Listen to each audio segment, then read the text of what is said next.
പോലെ തന്നെ ഒരു എബവ് 40 ഉം, ഉം. കഴിഞ്ഞ സ്ത്രീ ഇല്ലേ? അതെ അതെ ഉപദേശിക്കുക അല്ലെങ്കിൽ അല്ലെങ്കിൽ അവരെ നമ്മൾ ബ്ലോക്ക് ചെയ്യുക, ഉം, അങ്ങനെയൊന്നും പറയാൻ പാടില്ല. ഉം, ഇതൊന്നും അല്ലാണ്ട് കുട്ടികളെ നമ്മൾ മാക്സിമം കേൾക്കുമ്പോൾ ആ ഒരു നല്ല സ്വഭാവമായിരുന്നു, ഇപ്പോൾ ഭയങ്കര ദേഷ്യമാണ്. Hello and welcome back to simply cini. ഒരുപാട് പേർക്ക് എപ്പോഴും ഒരു കൺഫ്യൂഷൻ ഉള്ള കാര്യമാണ്, നമുക്ക് എന്തെങ്കിലും മാനസിക ബുദ്ധിമുട്ടുകൾ വരുമ്പോൾ സൈക്കാട്രിസ്റ്റിനെ കാണണോ സൈക്കോളജിസ്റ്റിനെ കാണണോ എന്ന്. അപ്പോൾ ഇന്ന് അങ്ങനെയുള്ള കാര്യങ്ങൾക്കൊക്കെ ഒരു ഉത്തരം നൽകാൻ നമ്മുടെ കൂടെയുള്ളത് doctor Narayanan, PG diploma in counselling and guidance NCERT ഡൽഹിയിൽ നിന്ന്, MPhil in psychology, PhD in psychology. അപ്പോൾ വെൽക്കം ടു സിംപ്ലി സിനി. അപ്പോൾ സാറേ, പലർക്കും ഉള്ളൊരു പ്രശ്നമാണത്. എന്തെങ്കിലും ഒരു ഇത് വരുമ്പോൾ സൈക്കാട്രിസ്റ്റിനെ കാണണോ സൈക്കോളജിസ്റ്റിനെ കാണണോ എന്നുള്ളത്. അപ്പോൾ സാർ ഒന്ന് ക്ലിയർ ചെയ്ത് തരുമോ?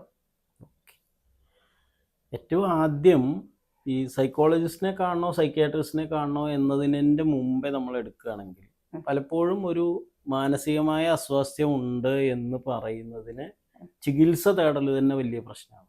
അതെ. അപ്പോൾ ശാരീരികമായ അസുഖം ഉണ്ടെങ്കിൽ ചികിത്സിക്കാൻ ആർക്കും ബുദ്ധിമുട്ടില്ല, അത് പുറത്ത് പറയാനും ബുദ്ധിമുട്ടില്ല. പലരോടും സംസാരിക്കുമ്പോൾ നമ്മൾ പറയും എനിക്ക് ഷുഗർ ഉണ്ട്, അല്ലെങ്കിൽ ഡയബറ്റിക് ആണ്, അതിന് ഇന്ന ഡോക്ടറെ കണ്ടു, അല്ലെങ്കിൽ ഹൈപ്പർ ടെൻഷൻ ഉണ്ട്, BP ഉണ്ട്, ഇന്ന ഡോക്ടറെ കണ്ടു, അല്ലെങ്കിൽ എനിക്ക് ഹാർട്ടിന് ചെറിയൊരു പ്രശ്നമുണ്ട്, ഞാൻ ആ ഡോക്ടറുടെ ചികിത്സയിലാണ്, മരുന്ന് കഴിക്കുന്നുണ്ട് എന്നൊക്കെ പറയും. പക്ഷേ മാനസികമായ ഒരു അസ്വാസ്ഥ്യം ഉണ്ട് എന്ന് പറയുമ്പോൾ, അല്ലെങ്കിൽ അത് പറയാനേ മടി, അതിന് ചികിത്സിക്കണു എന്ന് പറയാൻ ഭയങ്കര മടി. ഇതാണ് ആദ്യത്തെ ഒരു കാര്യം. അത് നമുക്ക് പിന്നെ അതിലേക്ക് വരാം. അപ്പോൾ ആരെയാണ് കാണേണ്ടത് എന്നുള്ളതാണ് ആദ്യത്തെ ഒരു പ്രശ്നം. പലപ്പോഴും വിദേശ രാജ്യങ്ങളിലൊക്കെ ഒരു പ്രോട്ടോകോൾ ഉണ്ട്, സൈക്യാട്രി ട്രീറ്റ്മെന്റിന് കൃത്യമായ പ്രോട്ടോകോൾ ഉണ്ട്. ആദ്യം ഒരു സൈക്കോളജിസ്റ്റിനെ കാണുന്നു, ഒരു പക്ഷെ അതിനു മുമ്പ് സൈക്യാട്രി സോഷ്യൽ വർക്കറൊക്കെ ആയിരിക്കാം, എനിക്ക് അതിൻ്റെ കൃത്യമായ ഒരു പ്രോട്ടോകോൾ അല്ല ഞാൻ പറയണത്. അത് കഴിയണു, പിന്നീട് ഒരു സൈക്കോളജി അസസ്മെന്റ് നടക്കുന്നു, അതിനുശേഷമേ സൈക്യാട്രിസ്റ്റിലേക്ക് എത്തണുള്ളൂ. അങ്ങനെയാണ് അവിടുത്തെ ഒരു രീതി. ഇവിടെ പലപ്പോഴും അങ്ങനെയല്ല. അപ്പം ആരെ കാണണമെന്ന് പറഞ്ഞാൽ സാധാരണഗതിയിൽ ഒരു പക്ഷേ ആദ്യം ഒരു സൈക്കോളജിസ്റ്റിനെ കാണുന്നതായിരിക്കും നല്ലത്. അവരെ അസസ് ചെയ്തിട്ട് മെഡിസിൻസ് ആവശ്യമുണ്ടെങ്കിൽ സൈക്യാട്രിസ്റ്റിന് റെഫർ ചെയ്യും. അപ്പോൾ ഇതിലുള്ള വ്യത്യാസം എന്താണെന്ന് വെച്ചാൽ, സൈക്കോളജിസ്റ്റ് എന്ന് പറയുന്നത് കെമിക്കൽസ് ഉപയോഗിച്ച്, അതായത് മരുന്ന് ഉപയോഗിച്ച് ട്രീറ്റ് ചെയ്യാൻ ക്വാളിഫൈഡ് അല്ല. സൈക്യാട്രിസ്റ്റ് എന്ന് പറയുന്നത് മനോരോഗങ്ങളെ മരുന്നുകൾ ഉപയോഗിച്ച് ചികിത്സിക്കുന്നതാണ്. ഇത്രയേ ഉള്ളൂ വ്യത്യാസം. ഇവിടെ ആരായാലും ആരെ കാണുന്നതുകൊണ്ടും കുഴപ്പമൊന്നുമില്ല. പക്ഷെ എന്നാൽ പോലും ആദ്യം ഒരു സൈക്കോളജിസ്റ്റിനെ കണ്ട് അസസ്മെന്റ് ഒക്കെ കഴിഞ്ഞ് മരുന്ന് വേണോ വേണ്ടേ എന്ന് തീരുമാനിച്ചതിന് ശേഷം സൈക്യാട്രിസ്റ്റിന് പോവുക എന്നുള്ളതായിരിക്കും ഒരു പക്ഷേ നല്ലത്. ഇപ്പൊ ഒരു സ്റ്റിഗ്മ എന്താന്ന് വെച്ചിട്ടുണ്ടെങ്കിൽ, പലർക്കും ഒരു മാനസിക ബുദ്ധിമുട്ട് വന്നു കഴിഞ്ഞാൽ ഡോക്ടറെ കണ്ടു കഴിഞ്ഞാൽ അത് വേറൊരാളറിയും. അപ്പൊ അതൊരു നാണക്കേടാണ്. അപ്പോൾ പക്ഷെ ഒരു ഫിസിക്കലി അവർക്ക് എന്തെങ്കിലും ഒരു ഇഷ്യൂ ഉണ്ടെന്നുണ്ടെങ്കിൽ ഒരു നാണക്കേടില്ല. അപ്പൊ അതെന്താ കാരണം? ഞാൻ നേരത്തെ പറഞ്ഞ അതാണ്. ശാരീരികമായ അസുഖങ്ങൾക്ക് ഡോക്ടറെ കാണുക എന്നുള്ളത് ആർക്കും ഒരു പ്രോബ്ലം അല്ല. മാനസികമായ അസുഖത്തിന് ഡോക്ടറെ കാണുക എന്ന് പറയുന്നത് എന്തോ വലിയൊരു പ്രശ്നം. ഒരു പക്ഷേ ഒരു മാനസിക അസുഖം എന്ന് പറയുമ്പോൾ നമ്മുടെ ഓരോ മനുഷ്യരുടെ ഉള്ളിൽ വരുന്നത് ഈ റിയാലിറ്റിയുമായിട്ട് ഒരു ടച്ചും ഇല്ലാതെ വളരെ ഡിസോറിയന്റഡ് ആയിട്ടുള്ള ആളുകളെയാണ് അവർ മനസ്സിൽ കാണുന്നത്. അപ്പൊ മാനസികമായ അസുഖം എന്ന് പറയുന്നത് എന്തോ വളരെ വയലന്റ് ആയിട്ട് ബിഹേവ് ചെയ്യുക, ഡിസോറിയന്റഡ് ആവുക, ഇങ്ങനെയൊക്കെയാണ്. അതൊരു കാര്യം. പിന്നെ ചരിത്രത്തിൽ തന്നെ എടുത്തു നോക്കിക്കഴിഞ്ഞാൽ മാനസിക രോഗി എന്നുള്ളവരോട് പലപ്പോഴും ഉള്ള സമീപനം അങ്ങനെയായിരുന്നു. സമൂഹം അവരെ ഒരു കരുതലോടുകൂടി കണ്ടിട്ടൊന്നുമില്ല. അപ്പൊ അതിന്റെയൊക്കെ ഭാഗമായിട്ട് വളർന്നു വന്നതാവാം. നമ്മൾ അതിനൊക്കെ ഒരുപാട് മാറിയെങ്കിലും സമൂഹത്തിൽ അല്ലെങ്കിൽ ഈ ഒരു ഇങ്ങനെ അസുഖമുള്ളവരെ കാണുന്നതിൽ വലിയൊരു മാറ്റം വന്നിട്ടില്ല. അപ്പൊ ഇത് അറിഞ്ഞു കഴിയുമ്പോൾ വലിയൊരു ബുദ്ധിമുട്ട് എന്നുള്ളതെന്നൊക്കെ എപ്പോഴും മാറിയിട്ടില്ല. അതുകൊണ്ടായിരിക്കാം ഒരു പക്ഷേ. പിന്നെ മാനസിക അസുഖം എന്നത് അല്ലെങ്കിൽ അസ്വാസ്ഥ്യം എന്ന് പറയുന്നത് മനസ്സിലാക്കുന്നതിലുള്ള ഒരു ധാരണപ്പശുവാവാം. ഇങ്ങനെ ഈ വല്ലാണ്ട് വയലന്റ് ആവുകയും റിയാലിറ്റി ടച്ച് ഇല്ലാത്തതൊന്നുമല്ല, ചെറിയമായ അസ്വസ്ഥതകളും ഉണ്ട്. ഒരു പക്ഷേ അങ്ങനെ മനസ്സിലാക്കുന്നത് കൊണ്ടാവാം. ഈ ചെറിയ മാനസിക അസ്വസ്ഥതകൾ എന്ന് പറയുമ്പോൾ അത് ഏതൊക്കെയാ, എങ്ങനെയൊക്കെയാ എന്നൊന്ന് പറയോ? അതായത് മാനസിക അസ്വസ്ഥതകൾ നേരത്തെ പറഞ്ഞ പോലെ തന്നെ ആൾക്കാർ കാണുന്നത് ഇങ്ങനെയാണ്. പക്ഷെ അങ്ങനെയല്ല. ഇപ്പോൾ നമ്മളുടെ ദൈനംദിന ജീവിതത്തിൽ നമ്മളുടെ പൊട്ടൻഷ്യൽ, നമ്മുടെ കഴിവുകൾ മാക്സിമം ഉപയോഗിക്കാൻ കഴിയാതാവുന്ന ഏതവസ്ഥയും മാനസികമായ അസ്വസ്ഥ തന്നെയാണ്. അതായത് മാനസികമായ കാരണങ്ങൾ കൊണ്ട്, സൈക്കോളജിക്കൽ റീസൺസും ഉണ്ട്. അപ്പോൾ അതിൽ നമുക്ക് വേണമെന്നുണ്ടെങ്കിൽ പുറത്തുള്ളവർക്ക് കണ്ടാൽ ഒന്നും മനസ്സിലാവില്ല. ഈസ് പെർഫെക്റ്റ്ലി ഓക്കെ എന്നാണ് പറയുക, പക്ഷെ അവരനുഭവിക്കുന്നുണ്ടാവും. ഇപ്പോൾ ഒരു ഉദാഹരണം പറഞ്ഞാൽ ആങ്സൈറ്റി. അവർക്ക് ഭയങ്കര ആകാംക്ഷ അസ്വസ്ഥതയാണ് എപ്പോഴും, അവർക്കൊന്നും ചെയ്യാൻ കഴിയുന്നില്ല, അതൊരു പ്രശ്നമാണ്. അതുപോലെ തന്നെ ഒരു ഇപ്പോൾ നമ്മൾ സാധാരണ പറയാറുള്ള OCD എന്നൊക്കെ പറയുന്നത് ചെറിയ രൂപങ്ങൾ, അതായത് ഒരേ കാര്യം റിപ്പീറ്റ് ചെയ്ത് ചെയ്യുക. പുറത്ത് നോക്കുമ്പോൾ അവർ ഓക്കെയാണ്, പക്ഷേ അതെ അങ്ങനെ പലതും ആയിരിക്കാം. അവർ പുറത്തുനിന്ന് കാണുമ്പോൾ അവർ ഓക്കെയാണ്. നമ്മൾ അവരെ ഒരു മാനസിക അസ്വസ്ഥത ഉള്ള ഒരാളെന്ന് കാണുന്നേ ഇല്ല, പക്ഷെ അവർക്ക് ഭയങ്കര ബുദ്ധിമുട്ടുണ്ടാവുന്നുണ്ട്. അതുപോലെ ഒരു മൈൽഡായിട്ടുള്ള ഡിപ്രഷൻ സിംറ്റംസ് എന്ന് പറയാം. മേജറായിട്ട് നമ്മൾ അറിയും, കാരണം അവർ ചിലപ്പോൾ റൂമിൽ നിന്ന് പുറത്തിറങ്ങില്ല, ഒരു ആക്ടിവിറ്റി ഉണ്ടാവില്ല, അല്ലാത്തതുണ്ടാവും, ഒരു സന്തോഷമില്ലാത്ത അവസ്ഥ, അല്ലെങ്കിൽ ഇങ്ങനെ അവർക്ക് എപ്പോഴും ഒരു ഒറ്റപ്പെട്ട അവസ്ഥ, ഒന്നും ചെയ്യാൻ പറ്റാത്ത അവസ്ഥ, ക്ഷീണം, അല്ലെങ്കിൽ ശരീരവേദന, അങ്ങനെ ഒരുപാട് സിംറ്റംസ് അവരെ എങ്ങനെ ബുദ്ധിമുട്ടിക്കുന്നുണ്ടാവും. ആക്ച്വലി അവർക്ക് ഒരുപാട് കഴിവുകളുണ്ട്, അവരുടെ പൊട്ടൻഷ്യൽ ഉപയോഗിച്ചുകൊണ്ട് സമൂഹത്തിന് വളരെ ഉപകാരപ്രദമായിട്ടുള്ള രീതിയിൽ കഴിയാൻ പറ്റാത്ത ഏത് കണ്ടീഷനും ഉണ്ടാകും. അതിനെയൊക്കെ നമ്മൾ ഇതിൽ പെടുത്തണം. അതായത് സൈക്കോളജിക്കലായിട്ടുള്ള കാരണങ്ങൾ കൊണ്ട് അവരുടെ പൊട്ടൻഷ്യൽ കഴിവുകൾ അവർക്കും സമൂഹത്തിനും വേണ്ട രീതിയിൽ ഉപയോഗപ്പെടുത്താൻ കഴിയാത്ത എല്ലാറ്റിനെയും നമുക്കിതിൽ പെടുത്താം. പക്ഷേ ഈ ഇങ്ങനെയുള്ള കാര്യങ്ങളെ പലപ്പോഴും അറിയില്ല, പക്ഷെ ഇത് ഇവർ വല്ലാതെ സഫർ ചെയ്തുകൊണ്ടിരിക്കും. ഈ നേരത്തെ പറഞ്ഞ സ്റ്റിഗ്മ ഉള്ളത് കൊണ്ട് തന്നെ ഇവർ പലപ്പോഴും ഒരു ട്രീറ്റ്മെന്റിന് പോവില്ല. അപ്പൊ നമ്മുടെ അടുത്ത് വന്നാൽ തന്നെയും നമ്മളൊരു മെഡിസിൻ എടുക്കണം എന്ന് പറയുമ്പോൾ തന്നെ അതിനോട് അവർക്കൊരു വലിയ ബുദ്ധിമുട്ട്, അല്ലെങ്കിൽ അവർ എടുക്കാതിരിക്കുക, അങ്ങനെയൊക്കെ പലപ്പോഴും സംഭവിക്കാറുണ്ട്. അതാണ് ഈ സാധാരണ ഇതിന് നമ്മൾ നോക്കിയാൽ കാണാത്ത, അല്ലെങ്കിൽ നമ്മൾ ഇതിനൊരു അസുഖമായി പലപ്പോഴും കണക്കാക്കാത്തതും ഉണ്ട് എന്ന് പറയാൻ കാരണം. ഇപ്പൊ ഒരാൾക്ക് ആൻസൈറ്റി ഉണ്ടെങ്കിൽ അത് എങ്ങനെയൊക്കെ എഫക്ട് ചെയ്യും ആളെ? ഇവിടെ ഏറ്റവും ഞാൻ നേരത്തെ പറഞ്ഞ പോലെ തന്നെ ആങ്സൈറ്റി ഉണ്ട് എന്നുള്ളത് ചുറ്റുമുള്ള ആരും അറിയുന്നില്ല. മറ്റു പലതിലും ഇപ്പോൾ നമ്മൾ സാധാരണ ഡിസോർഡേഴ്സിനെ ന്യൂറോട്ടിക് ഡിസോർഡർ, സൈക്കോട്ടിക് ഡിസോർഡർ എന്നൊക്കെയാണ് പണ്ടത്തെ ഒരു ഇതിൽ ക്ലാസിഫൈ ചെയ്തിരുന്നത്. അപ്പോൾ ഈ ഒരു ആങ്സൈറ്റി ആൾക്കുണ്ട് എന്നുള്ളത് ചുറ്റുപാടുള്ളവർ അറിയണില്ല, വളരെ തീരെ അറിയുന്നില്ല എന്നല്ല, കുറച്ചൊക്കെ അറിയണുള്ളൂ. അതുകൊണ്ട് തന്നെ ബാക്കിയൊക്കെ ആൾ നോർമലായി ചെയ്യും. മറ്റത് ആളുകൾ അറിയുന്നുണ്ട്, അപ്പോൾ അവർക്ക് ട്രീറ്റ്മെൻറ്റ് അങ്ങനത്തെ കാര്യങ്ങൾ ചിലപ്പോൾ തീരെ മാനേജ് ചെയ്യാൻ പറ്റില്ല. ഇവിടെ മറ്റുള്ളവർക്ക് ഇയാളെ കൊണ്ടൊരു ബുദ്ധിമുട്ടില്ല, ഈ ആളെയാണ് അത് സഫർ ചെയ്യുന്നത്. അപ്പോൾ അതെങ്ങനെയൊക്കെ ബാധിക്കണമെന്ന് വെച്ചാൽ സാധാരണഗതിയിൽ സിമ്പിളായിട്ട് വളരെ റിലാക്സ്ഡ് ആയിട്ട് കൈകാര്യം ചെയ്യേണ്ട പല കാര്യങ്ങളും കൈകാര്യം ചെയ്യാൻ അവർക്ക് പറ്റില്ല. ഇപ്പോൾ ഒരു ടാർഗറ്റ് വന്നു എന്ന് വയ്ക്കുക, എന്തെങ്കിലും ഒന്ന് മീറ്റ് ചെയ്യണം. സാധാരണഗതിയിൽ ആളുകൾ വളരെ ഇതായിട്ട് ചെയ്തു പോകും. ഇവരെ അങ്ങനെയല്ല, അതിൻ്റെ മുകളിൽ വല്ലാണ്ട് ആങ്ഷ്യസ് ആവും. അപ്പോൾ എന്ത് പറ്റും, അവർക്ക് അവരുടെ കഴിവുകൾ ഉപയോഗിച്ചിട്ട് വർക്ക് ചെയ്യാൻ പറ്റാതാവും. ഇപ്പോൾ ഒരു എക്സാമിനേഷൻ എടുക്കുക, നമ്മളൊരു പെട്ടെന്ന് മനസ്സിലാവുന്ന രീതിയിൽ ഒരു കുട്ടി അയാളുടെ കഴിവ് വെച്ച് പഠിക്കുന്നു, അത്യാവശ്യം നന്നായി പഠിച്ചു, എഴുതുന്നു എന്ന് വയ്ക്കുക. അപ്പോൾ അയാൾ പഠിച്ചതനുസരിച്ച് അയാൾക്ക് സ്കോർ കിട്ടും. പക്ഷെ ആങ്സൈറ്റി ഉള്ള ഒരു കുട്ടി എന്ത് പറ്റും എന്ന് പറഞ്ഞാൽ പരീക്ഷ എന്ന് പറയുമ്പോഴേക്കും തന്നെ ആങ്ഷ്യസ് ആവും. അപ്പോൾ ഹാർട്ട് ബീറ്റ് കൂടുക, അല്ലെങ്കിൽ ആകെ വെപ്രാളം എന്ന് പറയില്ലേ, ഉറക്കം ശരിയാവുക, എവിടുന്ന് പഠിക്കണം തുടങ്ങാതെ ആവുക, ഇങ്ങനെ കൂടി വന്ന് പഠനം ശരിയാവില്ല. ആങ്സൈറ്റി ഉണ്ടെങ്കിൽ ശ്രദ്ധിക്കാൻ പറ്റില്ല, കോൺസെൻട്രേഷൻ കുറയും, ഓർമ്മ കുറയും. ഓർമ്മ എന്ന് പറഞ്ഞാൽ ഈ പഠിച്ചത് മറക്കുക എന്നുള്ള അർത്ഥത്തിലാണ്, മറ്റേ ലോങ് ടേം മെമ്മറി എന്നല്ല കേട്ടോ. പഠിക്കാൻ പറ്റാതെയാവും, അത് ഓർമ്മിക്കില്ല. അതുപോലെ പരീക്ഷ ഹാളിൽ എത്തുമ്പോൾ ഭയങ്കര ബ്ലാങ്ക് ആയിരിക്കും ചിലപ്പോൾ. അപ്പൊ എന്താ വെച്ചാൽ പഠിച്ചതും കൂടി ഓർമ്മ ഉണ്ടാവില്ല. അപ്പൊ ഇവിടെ എന്താ സംഭവിച്ചത്, ഈ ആങ്സൈറ്റി കാരണം ആക്ച്വലി അവർക്കുള്ള കഴിവ് പോലും പ്രകടിപ്പിക്കാൻ പറ്റാതെയും അവരുടെ പെർഫോമൻസ് വളരെ മോശമാവും. ഒരു പെർഫോമൻസ് മോശമായി എന്ത് സംഭവിക്കും, അടുത്ത പ്രാവശ്യം ആ പെർഫോമൻസും മോശമായത് തന്നെ അടുത്ത പ്രാവശ്യം ആങ്സൈറ്റി ഉണ്ടാക്കും. അപ്പൊ ഇവർ ഒരുപാട് ടൈം ഇൻവെസ്റ്റ് ചെയ്യണത് ഇത് മാനേജ് ചെയ്യാൻ വേണ്ടിയിട്ടാണ്. വളരെ നാച്ചുറലായി പോകേണ്ട കാര്യത്തിനെ മാനേജ് ചെയ്യാനായിട്ട് അതിന്റെ മുകളിൽ അവർ ഒരുപാട് ഈ എഫേർട്ട് ഇടേണ്ടി വരും. അതാണെങ്കിലോ ഫലപ്രദമായിട്ട് മാനേജ് ചെയ്യാനും പറ്റില്ല. അങ്ങനെയാണ് അതിൽ വരുന്നത്. ഇത് ആരും അറിയില്ല എന്നുള്ള പ്രശ്നം, ഇവർ മാത്രമേ അറിയുന്നുള്ളൂ. അതാണ് ആങ്സൈറ്റിയിലുള്ള ഒരു ബുദ്ധിമുട്ട്. ഇവരെ അങ്ങനെയൊക്കെയാണ് അത് ബാധിക്കുക. അപ്പോൾ അവരുടെ സോഷ്യൽ റിലേഷൻഷിപ്പിനെ ബാധിക്കാം, ഭക്ഷണത്തിനെ ബാധിക്കാം, ഉറക്കത്തിനെ ബാധിക്കാം, ഒരുപാട് കാര്യങ്ങളെ അത് ബാധിക്കും. ഫുഡ് എഫക്ട് ചെയ്യും. അതായത് ഒന്നുകിൽ വിശക്കില്ല, ആങ്സൈറ്റി ഉണ്ടാകുമ്പോൾ ഒന്നുകിൽ തീരെ വിശക്കില്ല, അല്ലെങ്കിൽ ഒരു ഓവർ ഈറ്റിംഗ് എന്ന് പറയില്ല. ആങ്സൈറ്റി ഉള്ളത് കാരണം സ്ട്രെസ് ഈറ്റിംഗ് എന്നൊക്കെ പറയില്ല, അങ്ങനെ കഴിക്കും.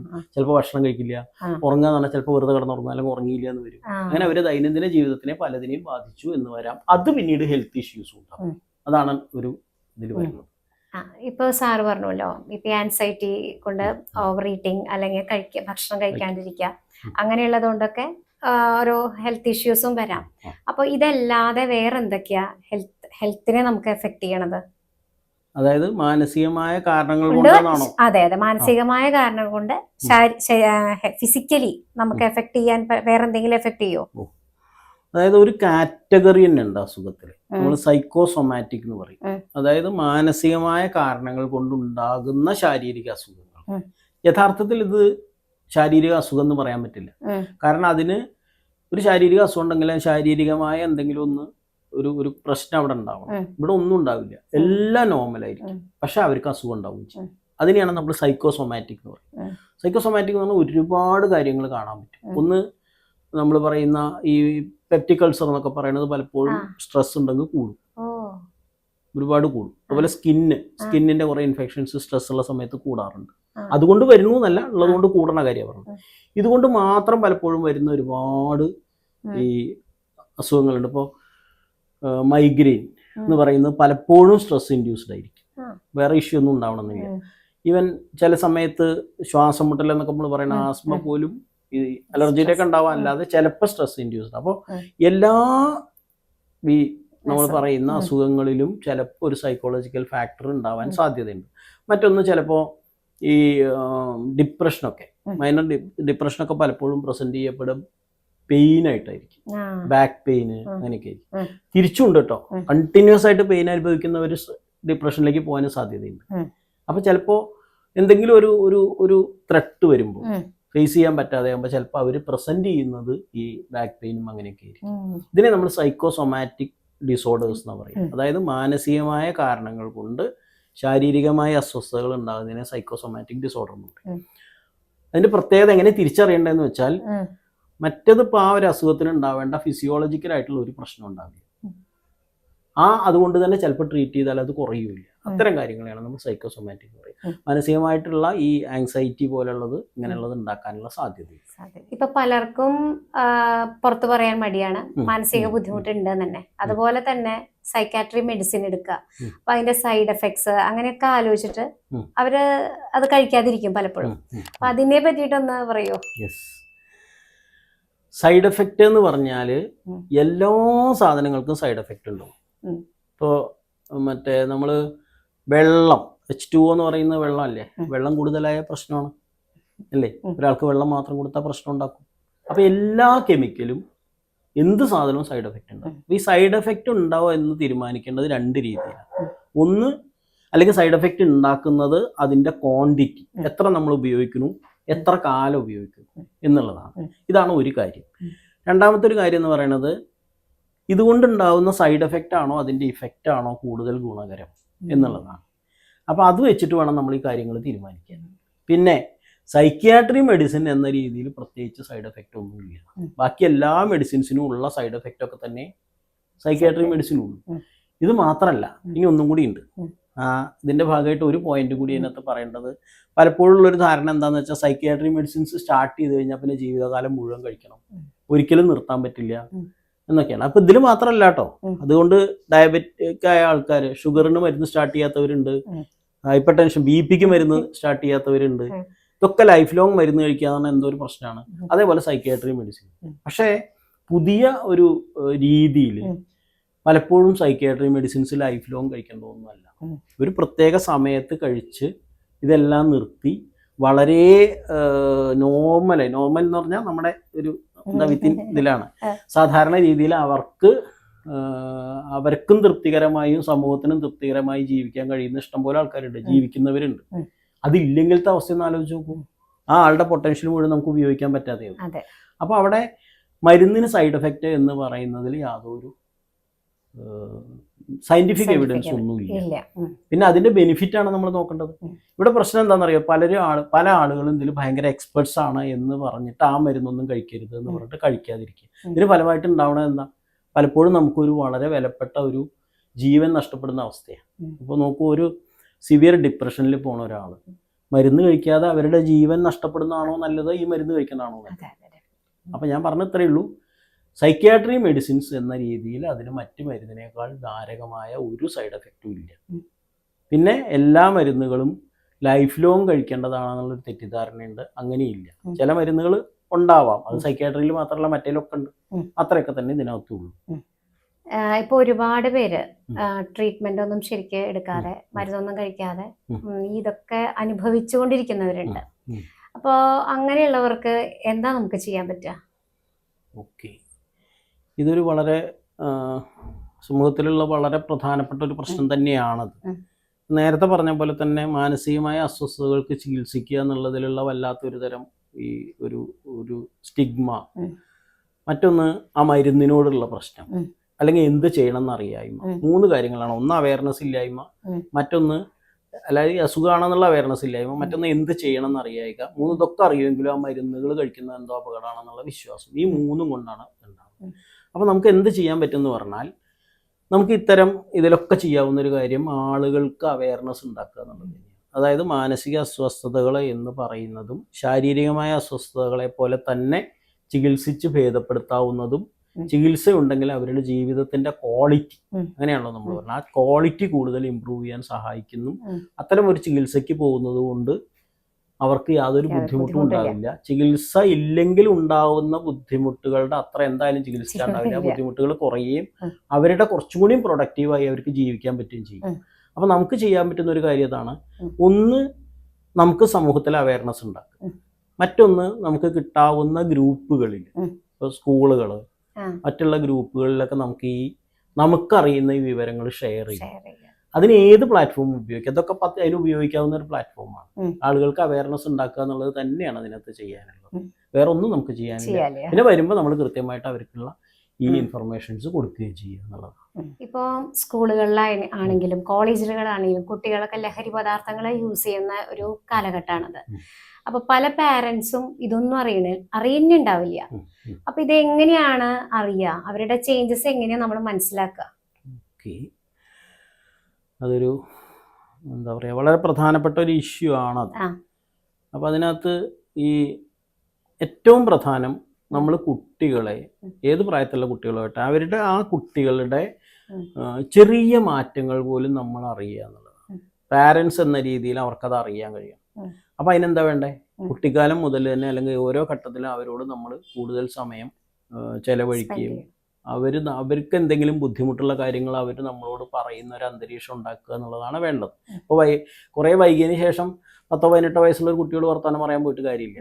കുട്ടിക്കാലം മുതൽ തന്നെ നമുക്ക് അവർ വളരെ കംഫർട്ടബിൾ ആയിട്ട് നമ്മളോട് അവരുടെ ബുദ്ധിമുട്ടുകളും അവരുടെ കാര്യങ്ങളും പറയാൻ പറ്റും എന്നുള്ള വളരെ ഒരു ഹെൽത്തി ആയിട്ടുള്ള അന്തരീക്ഷം ഫാമിലിയിൽ ഉണ്ടാക്കുക എന്നുള്ളതാണ് ഏറ്റവും പ്രധാനപ്പെട്ട കാര്യം. അല്ലെങ്കിൽ അത് ഉണ്ടായി വരിക എന്നുള്ളത്. അപ്പോൾ അതിനെന്താ വേണ്ടേ? കഴിയുന്നതും കുട്ടികളെ നമ്മൾ കേൾക്കുക. പലപ്പോഴും നമ്മളൊക്കെ ചെയ്യുന്ന ഒരു കാര്യം, കുട്ടി എന്തെങ്കിലും പറയുമ്പോഴേക്കും അവരെ ഒന്നെങ്കിൽ ഉപദേശിക്കുക, അല്ലെങ്കിൽ അവരെ നമ്മൾ ബ്ലോക്ക് ചെയ്യുക, അങ്ങനെയൊന്നും പറയാൻ പാടില്ല.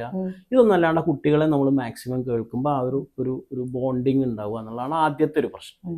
ഇത് ഉണ്ടാവാതിരിക്കാനുള്ള കാരണം പറയുന്നത് കേട്ടോ. ഇനി ഉണ്ടാവുമ്പോൾ എന്താണ് ആദ്യം സംഭവിക്കുക? ഈ കുട്ടിയുടെ ദൈനംദിനമായ പെരുമാറ്റങ്ങളിൽ എന്തെങ്കിലുമൊക്കെ മാറ്റം വരുന്നുണ്ടോ നോക്കുക. എന്തിലൊക്കെ മാറ്റം വരിക?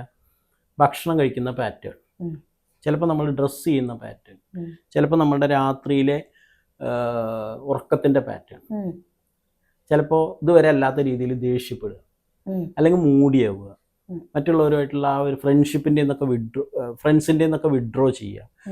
അപ്പോൾ അങ്ങനെയൊക്കെയുള്ള മാറ്റം ഉണ്ടോ നോക്കുക. പിന്നെ നന്നായി പഠിക്കുന്ന ആൾക്കാരാണെങ്കിൽ പഠിക്കാതെ ആവുക. എപ്പോഴും ഇങ്ങനെ ഒരു എന്താണ്, അവരുടെ ഒരു ആങ്സൈറ്റി, ടെൻഷനൊക്കെ അവരിൽ നമുക്ക് കാണാൻ പറ്റും. ദേഷ്യപ്പെടുക, ഇങ്ങനെയുള്ള ഒരുപാട് മാറ്റങ്ങൾ നമുക്ക് പെട്ടെന്ന് കാണാൻ പറ്റും. ഇതാണ് ആദ്യം സംഭവിക്കുക. അപ്പം ഇന്നലെ വരെ ഉണ്ടായിരുന്നതിൽ നിന്ന് വളരെ വ്യത്യസ്തമായിട്ട് അവർ പെരുമാറാൻ തുടങ്ങും തുടക്കത്തിൽ. അത് നമ്മൾ ഐഡൻറ്റിഫൈ ചെയ്യണം. അപ്പോൾ അത് ഐഡൻറ്റിഫൈ ചെയ്യുകയും അവിടെ തന്നെ നമുക്ക് എന്തെങ്കിലും ചെയ്യാൻ പറ്റുമോ നോക്കുക. അതിപ്പോൾ പക്ഷെ പാരൻസ് മാത്രം പോരാ. പാരൻസ് അത് ചെയ്യണം എന്നുള്ള കാര്യത്തിൽ സംശയമൊന്നും. പലപ്പോഴും സ്കൂളിൽ ടീച്ചേഴ്സിനും ഇത് ഐഡൻറ്റിഫൈ ചെയ്യാൻ പറ്റണം. ക്ലാസ്സിലൊരു കുട്ടി സാധാരണ അല്ലെങ്കിൽ ഇങ്ങനെ അല്ലാത്തൊരു കുട്ടിയിൽ പെരുമാറ്റത്തിൽ ഒരു മാറ്റം വരും. ഒന്നും വേണ്ട, ഒന്ന് ക്ലാസ്സിൽ ഭയങ്കര ബഹളം ഉണ്ടാക്കും, മറ്റുള്ളവരുമായിട്ട് വഴക്കുണ്ടാക്കും, അല്ലെങ്കിൽ ക്ലാസ്സിൽ കിടന്ന് ഉറങ്ങണം. ഇതുവരെ ഉറങ്ങാത്ത കുട്ടിയായിരുന്നു, ക്ലാസ്സിൽ കിടന്ന് ഉറങ്ങുകയാണ്, വിളിച്ചിട്ട് അറിയണില്ല. അല്ലെങ്കിൽ ഏതെങ്കിലും സമയത്ത് അത്ര ഒരു സാധാരണ രീതിയിലല്ലാണ്ട് പെരുമാറും. ഇങ്ങനെയുള്ള ചെറിയ മാറ്റങ്ങൾ അല്ലെങ്കിൽ വലിയ മാറ്റങ്ങൾ, ഈ മാറ്റങ്ങൾ ടീച്ചേഴ്സിനും അതുപോലെ തന്നെ പാരൻസിനും അറിയാൻ കഴിയുക എന്നുള്ളതാണ് ആദ്യം. ഇത് തുടക്കത്തിൽ. കുറേ കഴിഞ്ഞ് നമ്മൾ അറിയാതെ ആകുമ്പോൾ ഇവരൊരു ഒരു സ്ഥിരമായി ഉപയോഗിക്കുന്ന ഒരവസ്ഥയിൽ എത്തിക്കഴിഞ്ഞാൽ പിന്നെ നമുക്ക് കൃത്യമായ ചികിത്സ തന്നെ വേണ്ടി വരും. ആ ചികിത്സ എന്ന് പറയുന്നത് ചിലപ്പോൾ സൈക്യാട്രിസ്റ്റും സൈക്കോളജിസ്റ്റും സോഷ്യൽ വർക്കറും എല്ലാം ഉള്ള ഒരു ടീമായിരിക്കണം പലപ്പോഴും ചികിത്സിക്കേണ്ടി വരും. അതിൽ ചിലപ്പോൾ പാരൻസിനെ ഉൾപ്പെടുത്തേണ്ടി വരും. അങ്ങനെ ഒരു ടീമായിട്ട് വേണ്ടി വരും അതിനെ ഹാൻഡിൽ ചെയ്യാൻ. അപ്പോൾ ഏറ്റവും പ്രധാനം ഇവരിൽ ഉണ്ടാവുന്ന മാറ്റങ്ങൾ അറിയാൻ കഴിയുക. ആ മാറ്റങ്ങൾ അറിയാൻ കഴിയണമെങ്കിൽ ഇവരുമായിട്ട് നമുക്ക് നിരന്തരമായിട്ടുള്ള ആ ഒരു എന്താ പറയുക, ഒരു ബോണ്ടിങ്ങോ കമ്മ്യൂണിക്കേഷൻ എന്നൊക്കെ പറഞ്ഞ് നിലനിർത്താൻ കഴിയുക എന്നുള്ളതാണ്. അപ്പോൾ നമുക്ക് ഈ മാറ്റം മനസ്സിലാവും. ഇപ്പോൾ ഡോക്ടർ പറഞ്ഞു ലഹരി ഉപയോഗിക്കുന്ന കുട്ടികളെ ഫാമിലി കൂടുതൽ ശ്രദ്ധിക്കണം, അല്ലെങ്കിൽ സ്കൂളിലെ ടീച്ചേഴ്സ് ശ്രദ്ധിക്കണം എന്നൊക്കെ പറഞ്ഞു.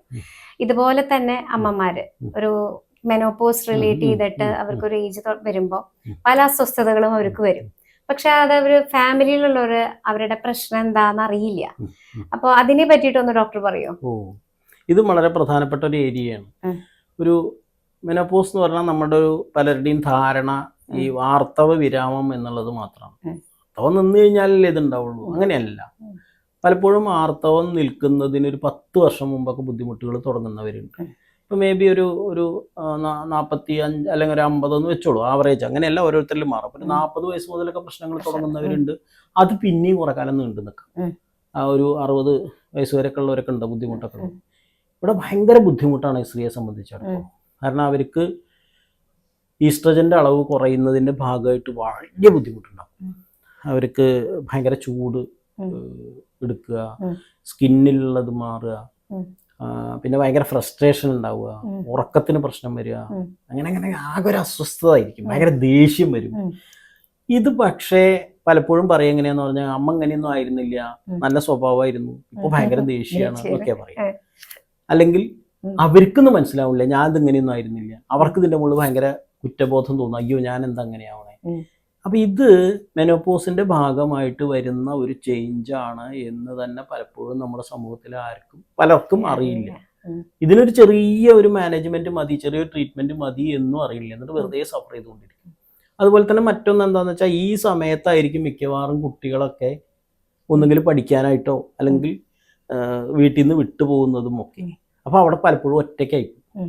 ഒറ്റയ്ക്ക മീൻസ് ചിലപ്പോൾ ഹസ്ബൻഡ് വൈഫ് മാത്രം ഉണ്ടാവും, വേറെ ആരും ഉണ്ടാവില്ല, ചിലപ്പോൾ ഒറ്റയ്ക്കായിരിക്കും. അവിടെ നമ്മളെ എംപ്റ്റി നെസ്റ്റ് സിൻഡ്രോം എന്ന് പറയും. അതായത് നമ്മൾ ഈ പക്ഷികളൊക്കെ ഒരു പ്രായം കഴിഞ്ഞാൽ കുട്ടികളൊക്കെ നമ്മൾ കൊത്തിയാട്ടുക എന്ന് പറയും. ഞങ്ങളുടെ നാട്ടിൽ അങ്ങനെ പറയാം. കുട്ടികളെയൊക്കെ അത് കഴിഞ്ഞ് ഒരു ഒറ്റയ്ക്കാവണ ഒരവസ്ഥയുണ്ട്. അതുകൊണ്ടാണ് എംപ്റ്റി നെസ്റ്റൊക്കെ ഒഴിഞ്ഞു, കൂട്ടിലാരും ഇല്ലാത്തൊരവസ്ഥ. അപ്പോൾ എംപ്റ്റി നെസ്റ്റ് സിൻഡ്രോം എന്ന് പറയും. ഇതുകൊണ്ടുണ്ടാവണ അസ്വസ്ഥത. ഞാൻ എന്തൊക്കെ കുറേ ഇങ്ങനെ ബിസി ആയിരിക്കുമായിരുന്നല്ലോ അത്രയും സമയം, ഒന്നുമില്ലാതെ ഒന്നൊരു ശൂന്യത. അതിൻ്റെ കൂടെ ഈ മെനോപോസിന്റെ പ്രശ്നങ്ങൾ, അതായത് ഹോർമോൺ കുറയുന്നതിന്റെ, ഈസ്ട്രജൻ കുറയുന്നതിന്റെ ഭാഗമായിട്ടുണ്ടാവണം ഭയങ്കര അസ്വസ്ഥത. അത് മാനസികമായ അസ്വസ്ഥത ഉണ്ട്, അതിൻ്റെ കൂടെ ശാരീരികമായ അസ്വസ്ഥതയുണ്ട്. ഒരു നേരത്തെ പറഞ്ഞ മാതിരി ഭയങ്കരമായിട്ടുള്ള ഒരു എപ്പോഴും ഇങ്ങനെ ഉഷ്ണം, അതുപോലെ ഇങ്ങനെ ആകെ ഒരു ഫ്രസ്ട്രേഷൻ, പിന്നെ അങ്ങനെ അനവധി അസ്വസ്ഥതകളുണ്ട്. ഓരോരുത്തരിലും ഓരോ മാതിരിയോ, എല്ലാവർക്കും ഒരേപോലെ അല്ല കേട്ടോ. ചിലർക്ക് ഭയങ്കര സിവിയർ ആയിരിക്കും, ചിലർക്ക് അതറിയാത്തൊരു ട്രാൻസിഷൻ ആയിട്ടും. അപ്പം അങ്ങനെ അസ്വസ്ഥത ഉണ്ടെങ്കിൽ, പിന്നെ അത് മാത്രമല്ല, ചിലർക്ക് ഭയങ്കര സങ്കടം, ഭയങ്കര ക്ഷീണം, ഒന്നും ചെയ്യാൻ പറ്റില്ല, ഭയങ്കര ക്ഷീണം. അന്നലെ വരെ എല്ലാം കൃത്യമായിട്ട് രാവിലെ എണീറ്റ് ചെയ്തിരുന്ന ആൾ രാവിലെ എണീക്കുന്നില്ല, ഒന്നും ചെയ്യാൻ വയ്യ. ഇതിപ്പോൾ പറയാൻ പറ്റുമോ? ഇതറിയില്ല. പിന്നെ ചിലപ്പോഴെങ്കിലും ഒരു ഡിപ്രഷന്റെ സ്റ്റേജിലേക്കൊക്കെ പോവുക. ഇങ്ങനെയുള്ള പല കാര്യമുണ്ട്. ഇത് വീട്ടുകാരെ അറിയണില്ല. അതൊന്നും ഇതാണ് ഇതിലുണ്ടാവുക. ഇതൊക്കെ നമുക്ക് കാണാവുന്ന കാര്യങ്ങളാണ്. ഇനി അല്ലാത്തൊരു പ്രശ്നമുണ്ട്. പൊതുവെ സ്ത്രീകൾക്ക് ഒരു കാർഡിയാക് പ്രൊട്ടക്ഷൻ ഒക്കെ ഉണ്ട്. ഈ ഈസ്ട്രജന്റെ ലെവല് നല്ലോണം ഉള്ളതുകൊണ്ട് അവർക്കൊരു നാച്ചുറലി അവർക്കൊരു കാർഡിയാക് പ്രൊട്ടക്ഷൻ ഉണ്ട്. അത് പോകും. അപ്പൊ അസുഖത്തിന് സാധ്യതയുണ്ട്. അതുപോലെ എല്ലിലുള്ള ഈ കാൽഷ്യം ഇതിന്റെ കുറവ് വന്നിട്ടുള്ള പ്രശ്നങ്ങൾ ഉണ്ടാവും. അങ്ങനെയുള്ള ശാരീരിക പ്രശ്നം ഉണ്ടാവും. അപ്പോൾ വേദനകൾ ചിലപ്പോൾ, എല്ലാവർക്കും അല്ല, ചിലർക്ക് ഹാർട്ടിന്റെ പ്രോബ്ലം, ഇങ്ങനത്തെയൊക്കെ പലതും ഉണ്ടാവാൻ സാധ്യതയുണ്ട്. അതൊരു വല്ലാത്തൊരു ക്രൂഷ്യൽ ടൈമാണ്. അത് കടന്നു കിട്ടുക എന്ന് പറയുന്നത് നല്ല ബുദ്ധിമുട്ടാണ്. ചിലർക്ക്, എല്ലാവർക്കും അല്ല. ഇത് വളരെ സിമ്പിളായിട്ട് മാനേജ് ചെയ്യാനുള്ളതേ. ചെറിയ ചിലപ്പോൾ ഒരു ഗൈനക്കോളജിസ്റ്റിനെ കാണുകയും അവർ ചിലപ്പോൾ ഒന്ന് ഈസ്ട്രജൻ കൊടുക്കണമെങ്കിൽ അത് കൊടുക്കും, അല്ലെങ്കിൽ ചിലപ്പോൾ ഒരു ആൻറ്റി ഡിപ്രസൻ്റ്, അതുപോലെ അതൊക്കെ അവർ ചെയ്യും. മെഡിക്കൽ സൈഡ് അവർ നോക്കിക്കോളും. എന്നാൽ പോലും അതിനൊരു സഹായം എടുക്കുക എന്നുള്ളത് വളരെ പ്രധാനമാണ്. അതിൻ്റെ ഒരു ട്രീറ്റ്മെൻറ്റ് പ്രോട്ടോക്കോൾ എന്ന് പറഞ്ഞാലും ചിലപ്പോൾ ഒരു ഗൈനക്കോളജിസ്റ്റ് വേണ്ടി വരും, ഒരു സൈക്യാട്രിസ്റ്റ് വേണ്ടി വരും, ഒരു സൈക്കോളജിസ്റ്റും വേണ്ടി വരും. കാരണം അവരുടെ ഈ ബുദ്ധിമുട്ടുകളും കൂടി ഷെയർ ചെയ്യണം. അതൊരു വളരെ പ്രധാനപ്പെട്ട ഏരിയയാണ്. അവിടെയും നേരത്തെ പറഞ്ഞ പോലെ തന്നെ സമൂഹത്തിൽ ഇതിനെക്കുറിച്ചുള്ള അവയർനെസ് ഇനിയും കൂട്ടുക എന്നുള്ളത് തന്നെയാണ് ചെയ്യേണ്ട ഒരു കാര്യം. പിന്നെ ചെയ്യാവുന്ന ഒരു കാര്യം സ്ത്രീകളുടേതായിട്ടുള്ള കൂട്ടായ്മകൾ ഉണ്ടാക്കുക. അവർക്ക് ചെയ്യാവുന്ന കാര്യങ്ങൾ അവർ ചെയ്യുക. ഇതിൽ നിന്ന് മറികടക്കാൻ, ഇതിന് പുറത്തു വരാൻ അതൊക്കെ സഹായിക്കും. ഒരു പ്രധാനപ്പെട്ട ഏരിയയാണ് എന്തായാലും. ഞാൻ കേട്ടിട്ടുണ്ട് ഇന്ത്യക്ക് പുറത്ത് ഇതിന്റെ അവയർനെസ് നല്ലോണം ഉണ്ടെന്ന് കേട്ടിട്ടുണ്ട്. അപ്പൊ അതിനെ പറ്റിയിട്ട് ഒന്ന് പറയോ? പല വിദേശ രാജ്യങ്ങളിലും നല്ലോണം അവയർനെസ് ഉണ്ട്. അവർ കൃത്യമായിട്ട് അതിന്റെ ട്രീറ്റ്മെന്റും കാര്യങ്ങളിലേക്കും പോകാറുണ്ട്. അല്ലെങ്കിൽ അവരുടെ ഗ്രൂപ്പുകളൊക്കെ ഉണ്ട്. അവരുടേതായ കുറച്ച് ഗ്രൂപ്പുകളൊക്കെ ചേർന്നുകൊണ്ട് അവരിതിനെ മറികടക്കാൻ ശ്രമിക്കും. അവർ പുതിയ ഫാമിലി കൗൺസിലിംഗ് തന്നെ ഉണ്ടാവും തോന്നുന്നു അല്ലേ? അതുണ്ടോ? അപ്പൊ എങ്ങനെയാ ഫാമിലിക്കൊക്കെ ഒരു അവയർനെസ് കൊടുക്കുക എങ്ങനെയാ ഇവിടെ നമ്മുടെ നാട്ടില്? സാധാരണഗതിയിൽ നമ്മൾ ഇപ്പൊ നേരത്തെ പറഞ്ഞ മാതിരി വിദേശങ്ങളിലൊക്കെ ഒരു പക്ഷേ കുറച്ചും കൂടി അവയർനെസ് ഉണ്ട് എന്നുള്ളൊരു കാര്യം. ഇവിടെ അതില്ല. പലപ്പോഴും നമ്മുടെ അനുഭവത്തിൽ സംഭവിക്കാറുള്ളത്, ചിലപ്പോഴെങ്കിലും ഈ ഒരു അമ്മയ്ക്ക് ഇങ്ങനെ ഒരു പ്രശ്നമുണ്ട് എന്നുള്ളത് മക്കളറിഞ്ഞാൽ, പലപ്പോഴും നമ്മുടെ ഒരു അനുഭവത്തിൽ നിന്ന് അങ്ങനെ മക്കളുടെ ഇങ്ങനെ ഈ അല്ലെങ്കിൽ ഇപ്പൊ അമ്മയുടെ ഈ ഒരു ബിഹേവിയറിൽ വന്ന ചേഞ്ച്, ഈ ബുദ്ധിമുട്ടുകൾ ഇത് കാരണമാണ്, അപ്പൊ അതിന് നമുക്കൊരു അതിന്റെ മാനേജ്മെന്റ് വേണം എന്ന് പറഞ്ഞാൽ മക്കൾ നല്ലോണം കോപ്പറേറ്റ് ചെയ്യുന്നതായിട്ട് കാണാറുണ്ട്. മക്കളോ മകന്റെ ഭാര്യ അല്ലെങ്കിൽ മകൾ അങ്ങനെയുള്ളവരൊക്കെ. അതുപോലെ ഹസ്ബൻഡും പലപ്പോഴും ഇത് അവെയർ ആവില്ല. ഹസ്ബൻഡിന് ഇതേ മറ്റു പല പ്രശ്നങ്ങളിലും പല ടെൻഷനുകളിലും ഒക്കെ ആയിരിക്കും, ചിലപ്പോൾ ഇത് അവെയർ ആവില്ല. അവരും പലപ്പോഴും ഇത് നമ്മൾ പറയുമ്പോൾ അവർക്കത് മനസ്സിലാവാറുണ്ട്. അപ്പോൾ നമുക്ക് ചെയ്യാവുന്ന ഒരു കാര്യം, നമ്മളുടെ അടുത്ത് ഇൻഡിവിജ്വൽ കൗൺസിലിങ്ങിന് വന്നിട്ടുണ്ടെങ്കിൽ ആ ഫാമിലി മെമ്പേഴ്സിന് നമുക്ക് ഈ ഒരു അവയർനെസ് കൊടുക്കുക എന്നുള്ളതാണ് ഒരു കാര്യം ചെയ്യാൻ പറ്റുക. പിന്നെ ചെയ്യാൻ പറ്റുന്ന ഒരു കാര്യം, ഈ ചില ചെറിയ കൂട്ടായ്മകൾ ഉണ്ടാക്കിയിട്ട് ഒരു റെസിഡൻസ് എന്താ പറയുക, റെസിഡൻസ് അസോസിയേഷൻ പോലെയുള്ള സ്ഥലത്ത് അവിടെ ഒരു ഇതുണ്ടെങ്കിൽ അതിനകത്ത് പുരുഷന്മാരുണ്ടാവും, പറഞ്ഞ സ്ത്രീകളുണ്ടാവും, കുട്ടികളുണ്ടാവും, പല പ്രായത്തിലുള്ളവരുണ്ടാവും. അത്തരം ഒരു കൂട്ടായ്മ ഉണ്ടെങ്കിൽ അങ്ങനത്തെ ഒരു അസോസിയേഷനിൽ നമുക്ക് ഈ അവയർനെസ് കൊടുക്കാം. അപ്പൊ അങ്ങനെ വരുമ്പോൾ എന്താ വെച്ചാൽ അവിടെയുള്ള എല്ലാവരും ഇത് കേൾക്കുകയാണ്.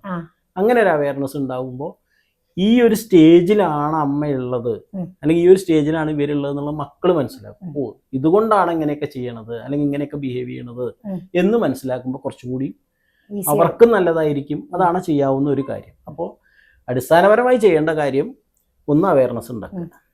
രണ്ടാമത്തെ കാര്യം, ഇത് അനുഭവിക്കുന്നവർക്കുള്ള ട്രീറ്റ്മെന്റ് എന്നോ മാനേജ്മെന്റ് എന്നോ പറയുന്നതിലേക്ക് പോവുക. ഈ രണ്ട് സ്റ്റേജിലാണ് അത് പോകുന്നത്. ശാരീരികമായ ബുദ്ധിമുട്ട് വരുമ്പോൾ നമ്മളെപ്പോഴും ഒരു ഡോക്ടറെ കാണാൻ നമ്മളൊരു മടിയും കാണിക്കാറില്ല. പക്ഷെ നമുക്ക് മാനസികമായിട്ട് ഒരു ബുദ്ധിമുട്ട് വരുമ്പോഴാണ് നമുക്കൊരു മടി വരിക എപ്പോഴും. അപ്പോൾ അത് മടി കാണിക്കാതിരുന്നാൽ അത് നമുക്ക് തന്നെയാണ് ഗുണം ചെയ്യുക. അപ്പോൾ ഡോക്ടർ പറഞ്ഞ പോലെ നമ്മളെന്തായാലും നമുക്ക് മനസ്സിലൊരു അസുഖം വരുമ്പോൾ ഒരിക്കലും ഡോക്ടറെ കാണാതിരിക്കാൻ പാടില്ല. അപ്പൊ ഇത്രയും ഒരുപാട് കാര്യങ്ങൾ, കൺഫ്യൂഷൻസ് ക്ലിയർ ചെയ്തെന്ന ഡോക്ടർക്ക് നന്ദി. ഇനി വേറൊരു എപ്പിസോഡായിട്ട് നമുക്ക് വീണ്ടും വരാം.